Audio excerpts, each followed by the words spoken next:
चाहते हैं आपसे। जी धनंजय जी। बिल्कुल नहीं, मैं कहना ये चाह रहा हूँ कि साधना जी जो बात कर रही हैं बहुत सही बात कर रही हैं, लेकिन ये कांग्रेस प्रवक्ता के तौर पे बोलने की जरूरत नहीं है। मुझे लगता है हम सारे प्रबुद्ध लोग ये बात कर रहे हैं। साधना जी जो आप कह रही हैं, इस देश का जो पढ़ा लिखा नागरिक है और जो इंडिया में बिलीव करता है वो इस बात को मानता है। हम सब लगातार इस पे डिबेट करते रहते हैं, इन्हीं के चैनल पे, डीबी चैनल पे लगातार ये बात करते हैं। लेकिन हम जो बात करना चाह रहे हैं कि कांग्रेस पार्टी जो है अभी इस बात को जनता तक क्यों नहीं पहुंचा पा रही है, वो संगठन उसका मजबूत क्यों नहीं है। जिस तरह से बीजेपी ने या आरएसएस ने अपनी मजबूती दिखाई है कि यार व्हाट्सएप मीडिया पे ले जा करके गलत खबर को भी, झूठ को भी जनता तक पहुंचा करके यकीन के साथ आ देती है कि ये सही है, आप सच को भी क्यों नहीं पहुंचा पा रहे हैं। ये कांग्रेस पार्टी के लिए मंथन का सवाल है और इस पे चिंतन करना चाहिए कि हमने जनता से अपना कनेक्ट क्यों कम कर दिया। हालांकि आप देखिए कि राहुल गांधी की जब यात्रा देख रहे हैं हम लोग इस पे लगातार चर्चा कर रहे हैं, और जिस तरह से जनता में उत्साह है, या प्रियंका गांधी जिस तरह से गई थी उत्तर प्रदेश विधानसभा के चुनाव में, जिस तरह से भीड़ आई थी, लोग आ रहे हैं, लेकिन उनको वोट में परिणत करने का जो संगठन चाहिए कांग्रेस पार्टी के पास वो नहीं है। उसको बनाने में ध्यान दीजिए। मुझे लगता है बाकी तो हम सब बोल रहे हैं साधना जी, आपकी पूरी बातें हम लोग हर दिन इस पे चर्चा कर रहे हैं। आज अभी आपके आने से पहले भी इस पे हमने बात कही है कि कांग्रेस पार्टी को अपने संगठन पे काम करना होगा, क्योंकि जनता तो परेशान है, महंगाई से परेशान है, बेरोजगारी से परेशान है, भुखमरी से परेशान है, बिजनेस चौपट होने से परेशान है, लेकिन वो परेशान जनता की आवाज चुनाव के समय नहीं देखी जाती है। कि चुनाव के समय जब वोट आता है तो आपके सामने है बीजेपी के 151 सीट। हमने खुद कहा था कि 79 सीट ज्यादा नहीं मिलनी चाहिए, क्योंकि मोदी जी का प्रभाव घटा है। आप जो कह रही हैं बिल्कुल सही कह रही है, मोदी जी का प्रभाव जो है लगातार घटा है, और 99 से 151 होने की कोई वजह मुझे दिखाई नहीं पड़ती है। अभी आपके आने से पहले हम ये बोल रहे थे कि आइडिया ऑफ इंडिया जो है उसको खत्म करने में जो योगदान है उसमें हमारी इंदिरा जी का भी है, कि आपने सावरकर को वहां पे लगा दिया, उनकी तस्वीर को, सावरकर को मान लिया आपने कि हाँ वो भी महान नेता थे। फिर जो देश का नागरिक था, हमने प्रियम्बल में लिखा है हम भारत के लोग, उसको मनमोहन सिंह जी ने उपभोक्ता बना दिया कि आपकी जेब में पैसा है तो बात करो, आप नहीं हो उपभोक्ता हो और व्यापारियों के भरोसे हो।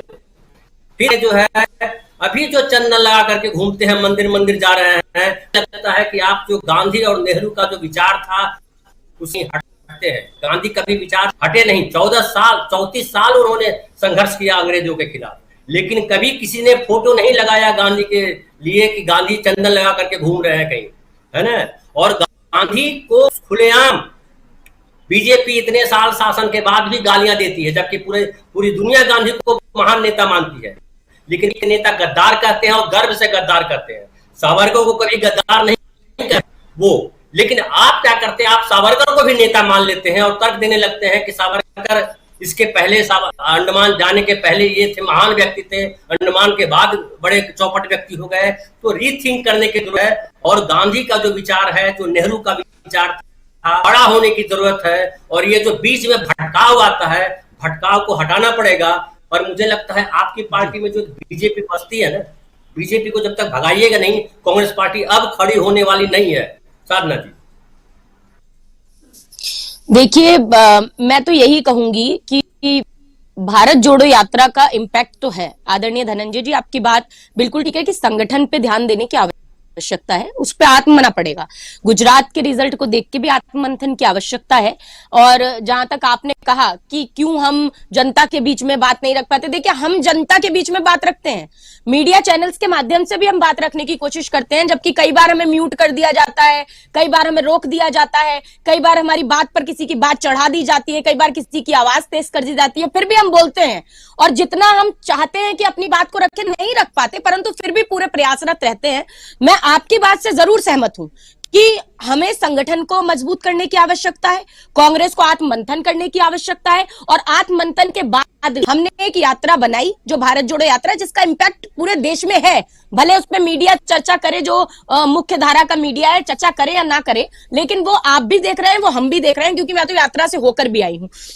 लेकिन मैं एक चीज कहूंगी कि ये मानना पड़ेगा आपको कि एक सिनेरियो कौन दिखाता है? हम घर में बैठे हैं और हमें कुछ नहीं पता कि क्या हो रहा है, हम व्यापारी हैं, हम किसान हैं और हमें नहीं मालूम क्या चल रहा है, तो हम किसके थ्रू देखने का प्रयास करेंगे? घर आते हैं, न्यूज चैनल लगाते हैं, न्यूज चैनल पे दिखाई नहीं रहे कि महंगाई है, न्यूज चैनल पर दिखाते ही नहीं है कि पेट्रोल डीजल कितना बढ़ गया, न्यूज चैनल पर दिखाते ही नहीं है कि भाई रुपया रसातल में चला जा रहा है और दूसरे देशों की स्थिति से हमारा देश कौन सी स्थिति पे आ गया।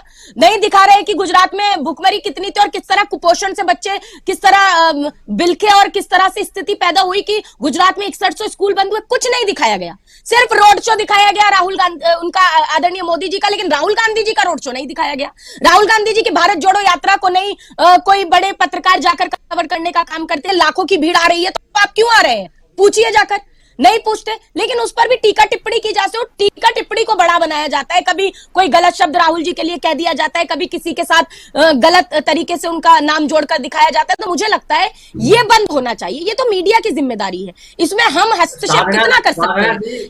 और जी मैं आपकी बात बिल्कुल सुनूंगी जी, मैं बात पूरी कर लेती हूँ। दूसरी चीज, जैसे डीबी लाइव में आदरणीय धनंजय जी हम बैठे हुए हैं, डीबी लाइव पे मैंने कितनी चर्चाएं की हैं। आप जैसे प्रबुद्ध लोग, बुद्धिजीवी वर्ग के लोग यहाँ आते हैं और चर्चाएं करते हैं, बहुत सारा हमारा भी ज्ञानकोश में वर्धन होता है, हमारा भी ज्ञानकोश बढ़ता है, नई नई बातें सीखने को मिलती है और एक पॉजिटिव तरीके से आप बात करते हैं। आप ऐसा नहीं है कि कांग्रेस की तारीफ कर रहे हैं बैठकर, नहीं, आपने मुझे बताया कि कांग्रेस में भी कमियां हैं, भाजपा क्या कर रही है, लेकिन कम से कम आप सच्चाई तो बयां कर रहे हैं। लेकिन इस सच्चाई को क्या मुख्य धारा को बयां नहीं करना चाहिए? वो कहीं अंधकार में है और उसे भी अंधकार से बाहर आना होगा। विपक्ष अपनी भूमिका आज मजबूती से निभा रहा है कहीं ना कहीं, ये तो आपको मानना पड़ेगा। लेकिन हाँ, ये बात है कि हमें आत्ममंथन की और आवश्यकता है इस चुनाव के बाद, वो हम अवश्य करेंगे। आपने जो राय दी है उसको बिल्कुल सराखों पर रखती हूं मैं, किंतु कहीं ना कहीं मीडिया की बहुत बड़ी, क्योंकि लोकतंत्र का चौथा स्तंभ कहा जाता है, वही जर्जर हालत में है, तो फिर कैसे लोकतंत्र की आप साफ जो एक परिभाषा है उसको रख पाएंगे जनता के सामने? तो मुझे लगता है वो भी जरूरी है, जितना पार्टिसिपेशन हो, क्योंकि भाजपा एक टाइम पे 2 सांसदों की पार्टी थी। अगर इस तरह कांग्रेस पार्टी ने इस तरह मीडिया को ग्रैब प्रयास किया होता तो क्या वो 2 से 182 पर एक समय पर पहुंच जाते? नहीं पहुंच पाते। लेकिन हमने जो लोकतांत्रिक जो संगठन, जितनी संस्थाएं, उनको उसी तरह रखा जैसे चलना चाहिए। आज तो कोई भाजपा की आप गुजरात में बात कर रहे हैं, 38 टिकट काटे गए अपने ही विधायकों के, जिनके काट दिया उन्हीं के पीछे ईडी लगा दी, उन पुलिस दौड़ा दी, उन्हीं को धमकाना चालू कर दिया। तो ये धमकाने की, लोकतंत्र को लूटने की, और आज ये बात तक करनी पड़ रही है हमें डीबी लाइव पर कि भाई साधना जी विधायक कहाँ छिपाएंगे, ये बताइए, छिपाने की व्यवस्था है कि नहीं है? कि नहीं तो भाजपा के लोग आएंगे और विधायकों को खरीद कर ले। ये तो वही बात हो गई ना, जैसे रावण वेश बदल कर आया था और सीता माता को ले गया था उठा के, वैसे ही अब रावण का वेश बदल बदल कर ये आएंगे और वोट की सीता तो हरण कर ली है, अब विधायक रूपी सीता को हरण करने के लिए आएंगे, तो अब हमें विधायक रूपी सीता को बचाना पड़ेगा। तो मुझे लगता है ये लोकतंत्र में एक, मुझे नहीं लगता है लोकतंत्र की एक साफ परिभाषा है, जहां की खरीद फरोख्त और ये जनता एक जनादेश देती है। गुजरात में दिया है, हम उस मैंडेट को मान रहे हैं ना, हम तो कह रहे हैं गुजरात चले जाइए मोदी जी, घर वापसी कर लीजिए, कोई परेशानी नहीं, देश दे दीजिए, कांग्रेस दोबारा देश को उतना ही खड़ा करेगी जैसे मनरेगा, भोजन की गारंटी, कर्जा माफ और आधार जैसी योजनाएं लाके, संचार क्रांति लाकर हमने देश को खड़ा किया, हम दोबारा करेंगे। आपने जर्जर अवस्था में किया, हम दोबारा सही करके दिखाएंगे और 2024 में हम उसको निश्चित रूप से करेंगे। साधना जी मैं आपसे ये कहना चाह रहा हूँ, एकदम एक मिनट राजीव जी, मैं आपसे ये कहना चाह रहा हूँ, बिछ गई सियासी विसार, खेला जा रहा है सियासी खेल, जारी है वार पलटवार, शह और मात के खेल में बनाई जा रही है रणनीति, कौन पड़ेगा किस पर भारी, ये कभी भी सिर्फ हस्तक्षेप.com पर अमलेंदु उपाध्याय के साथ